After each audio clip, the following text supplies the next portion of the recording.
김차관의 맛있는 바다 이야기 시작하겠습니다. 요즘은 패스트푸드 음식이 아주 전성 시대죠. 패스트푸드 하면 대표적인 게 아마 햄버거하고 아마 핫도그 이렇게 다들 꼽으실 겁니다. 맛도 있고 영양가는 잘 모르겠습니다만 여튼 간단하게 먹을 수 있고 어디 편하게 이렇게 먹을 수 있고 걸어가면서도 먹을 수 있고 여행하면서도 아주 참 쉽게 먹을 수 있죠. 저도 유럽에서 살았는데 제가 유럽에 여행을 할 때 우리 애들이 어렸었는데요. 여행을 끝나고 와서 한 일주일 여행을 하고 왔는데 이번 여행에서 뭐가 기억이 남았어 하고 얘기를 하니까 햄버거 먹은 게 기억난다고 할 정도로 아주 남녀노소 다 좋아하는 게 아마 이런 패스트푸드인 것 같습니다. 여러분 패스트푸드 햄버거는요.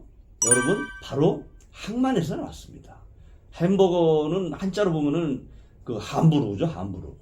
바로 독일 함부르크 항만에서요. 항만 노무자들이 원래 항만 노무자들은 일을 우리 지금 도급제처럼 일을 시간당 많이 하면 돈을 많이 벌 수 있잖아요. 빨리 또 처리해야 처리한 물량만큼 돈을 벌 수 있잖아요. 그래가지고 시간이 돈이었죠. 그래서 일을 빨리 마무리할 수 있도록 하기 위해서 그 사람들이 먹었던 그게 바로 음식이 햄버거입니다. 그런데요, 햄버거는요 원래 독일 음식이 아니고 원래 오리지널 햄버거의 원조는 깜짝 놀랍게도 아시아에서 나왔습니다. 바로 몽골에서 나왔습니다. 몽골 사람들은 기동성이 제일 아주 이게 관건이었죠. 그 사람들은 어디 느긋하게 앉아서 먹는 게 아니고 말을 잡아서 말 고기를요 바로 말 안장 밑에다가 집어넣고 다니다가 참 몇 시간 다니다 보면 그게 이 말의 어떤 그런 온도에 의해서 약간 숙성도 되고 계속 눌리키고 접촉이 일어나서 아주 맛있는 그런 고기가 됐다 그럽니다. 그래서 그걸 보고요 러시아 사람들이 몽골 사람들이 먹는 바로 저 말고기야. 그래서 타르타르 스테이크라고 이렇게 이야기를 했다고 합니다. 몽골 사람들을 러시아에서 유럽에서는 타르타르라고 이렇게 불렀죠. 타르타르는 바로 지옥, 악마 이런 뜻입니다. 사실은요. 그래서 완전 악마였죠. 이 동양에서 온 악마들이 먹는 스테이크 그래서 타르타르 스테이크였죠. 그렇게 먹던 모스크바까지 점령당해서 지배를 당했잖아요. 몽골한테. 그래서 그때 먹던 것들이 타르타르 스테이크가 러시아로 전파가 됐고요. 그게 독일로 전파가 됐습니다. 그래서 그런데 말고기는 이제 없죠. 그렇게 많이 몽골 사람들처럼 말고기는 아니면 안 먹으니까 함부르크 항만에서는요 아주 질 낮은 싼 소고기를 그렇게 해서 비슷하게 해서 먹었던 것이죠. 근데 이것이 1800년대 말쯤에 미국으로 넘어가면서 아주 인기를 얻게 됐습니다. 왜 인기를 얻었을까요? 바로 박람회하고 여러 가지 운동 경기, 폴로라든지 무슨 이런 운동 경기를 하면서 간단히 먹을 수 있는 패스트푸드가 필요했죠. 햄버거가 바로 인기를 얻게 되었습니다. 그래서 이름을 붙인 게 바로 독일 함부르크 항만의 노무자들이 아주 많이 먹던 패스트푸드에 해서 햄버거 그렇게 돼버린 거죠. 그래서 햄버거는요 항만에서 나왔습니다. 여러분 햄버거하고 쌍벽을 이루는 핫도그는요? 아니 왜 무슨 거기 개고기가 있는데 왜 핫도그가 들어가죠? 뜨거운 강아지 이런 뜻이잖아요. 그런데 핫도그에 뭐가 들어가죠? 소시지가 들어가잖아요. 소시지는 뭐예요? 바로 소금을 쳐서 먹는다 하는 의미에서 나온 단어죠. 바로 쌀치쿠스에서 나왔습니다. 소스와 소시지는 같은 말입니다. 소금을 쳐서 먹는다. 이런 뜻이죠. 여러분 소시지는요. 지금은 주로 이제 우리 유럽 쪽 걸로 생각을 하지만 사실은 중국에서도 동남아시아에서도 소시지 비슷하게 해서 먹었습니다.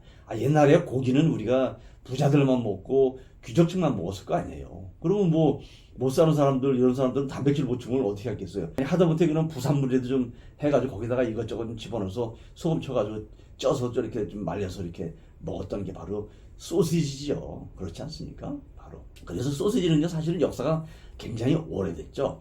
그리스의 호메르스가 쓴 서사시에도 오디세이라고 그러죠. 여기에도 그 소시지가 나올 정도로 아주 역사가 오래된 그런 것들입니다. 그런데 여러분, 왜 소시지가 들어가 있는 그 빵 이렇게 돼 있는 걸 우리는 핫도그라고 이렇게 부를까요?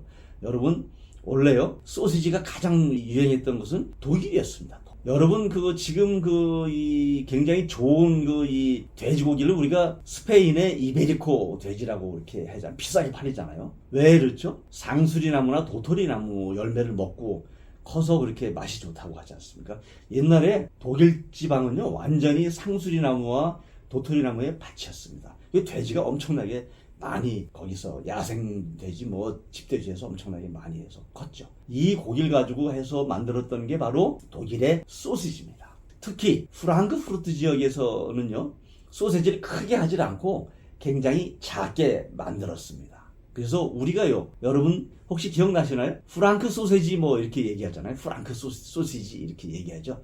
바로 그 프랑크 소시지는요, 소시지 중에서도 좀 작게 만든 바로 프랑크푸르트 지역에서 먹던 소시지이기 때문에 프랑크푸르터 이렇게 얘기를 했고요. 줄임말로 프랑크 소시지 이렇게 얘기를 했습니다. 그런데 이렇게 작게 만든 소시지가 오스트리아의 비엔나로 넘어갑니다. 그런데 오스트리아 비엔나에서는 그 프랑크 소시지보다 더 작게, 아주 무슨 동그랑땡처럼 아주 작게 만들어가 동글동글하게 해서 만들어서 먹었습니다. 바로 그게 우리가 요새 줄줄이 이렇게 쭉 나오죠? 비엔나 소시지는 쭉 줄줄이 연결되어 있는 소시지지 않습니까? 그렇게 작게 만든 소시지가 바로 우리는 비엔나에서 먹던 작은 프랑크 소시지야. 그래서 비엔나 소시지 이렇게 이야기를 하고 있는 것이죠. 그런데 이 프랑크 소시지로 만든 이런 빵이 미국으로 넘어갑니다. 햄버거랑 똑같습니다. 1800년도 말에 미국으로 넘어가는데 당시에 박람회와 여러 가지 운동 경기가 열리던 때에서 막 패스트푸드를 먹어야 되는 그런 상황이죠. 그 같이 뭐 끼를 띄울 수 있는 방법이 없었죠. 바로 그래서 불티나게 팔리게 됩니다. 그런데 뉴욕 저널의 기자인 테드 도원이라고 하는 사람이 그걸 보고 이 소시지를 집어넣은 빵이 참 잘 팔리네. 저기 이름이 뭐지? 물어보니까 독일에서 넘어온 소시지라고 그래가지고 당시에는요, 이름이 닥스훈트 소시지야 이렇게 팔렸다는 겁니다. 닥스훈트는 여러분 알죠? 길게 생겼는데 다리는 짧은 이 개 있지 않습니까? 닥스훈트라는 말이, 닥스는 개고 훈트가 사냥이라는 뜻이잖아요. 바로 사냥개라는 뜻이거든요. 그래서 당시에는요, 닥스훈트 소시지 이렇게 팔렸다는 거예요. 닥스훈트 소시지를 낀 빵 이렇게 팔렸다는 거죠. 그런데 이 테드 동원이라는 사람이 기사를 쓸 때 가만있어 봐, 닥스훈트라는 말이 깜빡 생각이 안 나서 잊어버린 겁니다. 근데 무슨 아이가 강아지, 개 무슨 소시지라는 말이 생각이 나서 그 소시지 뜨겁게 이렇게 데워가지고 빵에다 껴먹던 소시지구나 그래가지고 갑자기 영어로 핫도그 소시지 이렇게 붙였다는 겁니다. 이름을, 그 사람이, 테드 도건이라는 사람이. 그런데 기사가 나가고 난 다음에요, 닥스훈트 소시지는 이름이 좀 어렵잖아요. 그래가지고 미국에서 이름이 갑자기 핫도그 소시지로 갑자기 유행을 하게 됐다는 겁니다. 그래가지고 원래는 오리지널 이 이름은 닥스훈트 소시지, 독일에서 온 프랑크 소시지, 닥스훈트 소시지라고 하는 이름에서 갑자기 핫도그 소시지로다가 개명이 돼가지고요, 그게 오히려 이 원래 굴러온 돌이 박힌 돌을 빼는 식으로 해서 이름이 지금의 핫도그 소시지가 되어버렸습니다. 여러분 참 이 사람의 운명도 그렇지만은 이 음식의 이름도 참 어느 날 갑자기 이렇게 바뀌기도 하는 것 같습니다. 그죠? 여러분 오늘 또는 내일 갑자기 추출하셔가지고 햄버거나 핫도그 드실 때는 함부르크 항만을 생각을 해주시고요. 핫도그 드실 때는 소시지, 바로 소금, 바다를 기억해 주시면 좋겠습니다. 햄버거와 핫도그는요, 바다에서 나왔습니다. 감사합니다.